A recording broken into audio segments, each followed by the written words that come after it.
Hello guys, welcome back to my channel my world. आज मैं आपके लिए व्यंजन संधि पार्ट 2 लेकर आई हूँ। इससे पहले मैं स्वर संधि को आसानी से याद करने की ट्रिक पार्ट 1 में डिस्क्राइब कर चुकी हूँ। यदि आपने वह वीडियो नहीं देखी है तो उस वीडियो को आप देख सकते हैं। मैंने उसका लिंक डिस्क्रिप्शन बॉक्स में डाल रखा है, आप वहाँ से उस वीडियो को देख लेना। अब लाई हूँ मैं व्यंजन संधि, इसे आसानी से पहचानने की ट्रिक। ये आपके लिए बहुत महत्वपूर्ण होने वाली है। तो गाइस, मेरी वीडियो को लाइक करें और यदि आप मेरे चैनल पर नए हैं तो मेरे चैनल को सब्सक्राइब करना ना भूलें। तो चलिए शुरू करते हैं। तो आज का हमारा टॉपिक है व्यंजन संधि। गाइस, पहले हमारा यह जानना बहुत ज़रूरी है कि व्यंजन संधि क्या होती है, इसके बाद हम ट्रिक्स की ओर चलेंगे। तो व्यंजन संधि, व्यंजन का स्वर या व्यंजन से मेल होने पर जो उसमें परिवर्तन उत्पन्न होता है उसे व्यंजन संधि कहते हैं। यानी कि अगर आपका किसी व्यंजन या स्वर से मेल होता है तो उसे हम व्यंजन संधि कहेंगे। तो गाइस, यहाँ से स्टार्ट होती है हमारी ट्रिक नंबर 1। यदि बस आपको इसमें इतना याद रखना है कि आधा न, आधा द, च, ल, ज ये शब्द आए तो आपको इन सब की जगह ता लगाना है। उदाहरण के लिए उल्लास में आपको आधा ल दिख रहा है ना, तो उस आधे ल की जगह आधा ता लगना है, जैसे उत धन लास।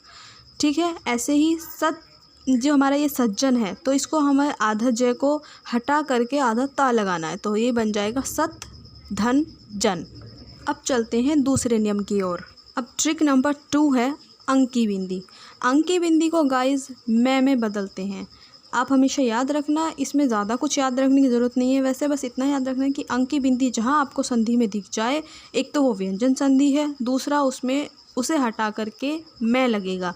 जैसे उदाहरण के लिए संचार में आपको ऊपर अंकी बिंदी दिख रही है तो उसको हटा करके आधा माँ लगा तो सम धन चार।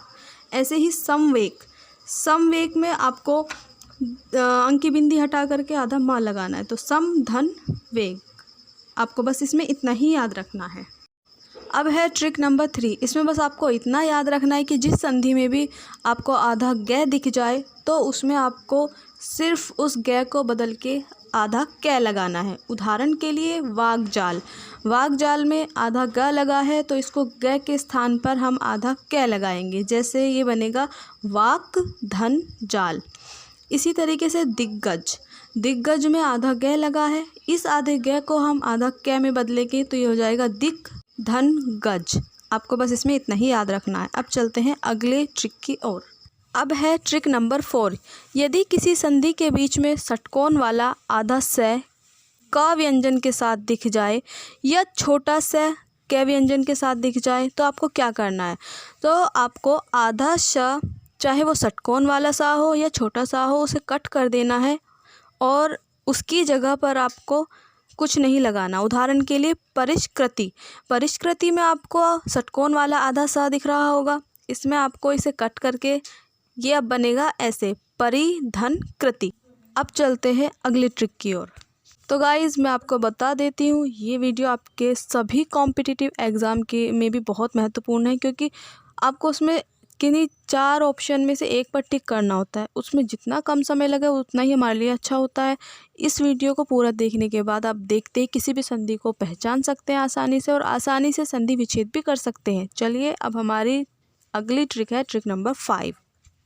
इसमें आपको इतना याद रखना है कि जहाँ पर भी षटकोण वाला सा पूरा दिख जाए, ये इसमें आधा सा नहीं पूरा सा दिखना है, तो वहाँ पर आपको उस सा को छोटे सा में कन्वर्ट कर देना है। जैसे कि विषम में आपको दिख रहा होगा षटकोण वाला सा है, तो इसको हम छोटा सा में कन्वर्ट करेंगे, जैसे कि वि धन सम।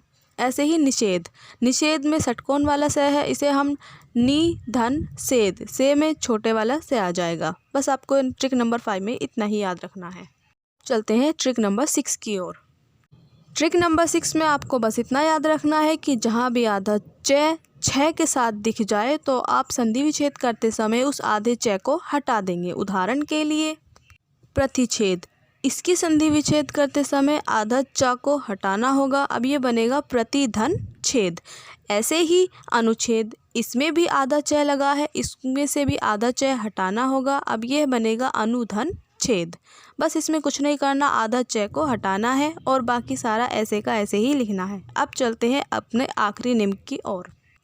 हमारा आखिरी नियम वर्ग पर आधारित होगा। वर्ग तो आपने पढ़े ही होंगे, कवर्ग, चवर्ग, टवर्ग, तवर्ग, पवर्ग। तो इसको बोलते हैं 1 का 3 और 1 का 5। अब हमें इसमें क्या ध्यान रखना है, आइए देखते हैं। यदि संधि में तीसरे वर्ग का कोई व्यंजन होगा तो वह पहले वर्ग के व्यंजन में बदल जाएगा। ऐसे ही पांचवें वर्ग का कोई भी व्यंजन होगा तो वह पहले वर्ग के व्यंजन से बदल जाएगा। उदाहरण के लिए जगदीश। जगदीश में आपको द तो दिखाई दे रहा होगा। द के जस्ट पहले वाले वर्ग के व्यंजन को देखना है, वह व्यंजन तय है। इस प्रकार द व्यंजन को हम तय व्यंजन में बदल देंगे तो ये बनेगा जगत धन ईश। ऐसे ही हमारा दूसरा है उन्मुख। उन्मुख में न व्यंजन को देखिए, इसके सामने पहले वर्ग का व्यंजन तय है तो ये उत धन मुख बन जाएगा। क्योंकि हमारा न आधा था तो संधि विच्छेद करते समय हमें इसके स्थान पर लगाया गया तय को भी आधा ही रखना होगा। तो गाइस, ये थी मेरी व्यंजन की इजी ट्रिक। आपको कैसी लगी कमेंट करके ज़रूर बताइएगा और मेरी वीडियो को लाइक करें और मेरे चैनल को सब्सक्राइब करना ना भूलें। Thank you for watching.